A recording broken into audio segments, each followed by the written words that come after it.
la prima commissione è stata impegnata per dare il proprio parere per questi primi 3 milioni assegnati ovviamente per le cose di prima urgenza.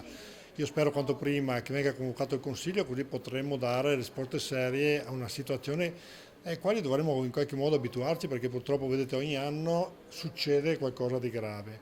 Dovremmo studiare uno strumento che non sia più necessario fare cose d'urgenza e andare a cercare all'ultimo momento delle risorse, ma qualcosa di strutturato. Tempestività e rapidità mi paiono gli elementi più importanti in questo momento, poi mano a mano che la ricognizione sarà più precisa, credo che ci sia da parte di tutti la volontà di dare maggiore risposta anche in termini finanziari.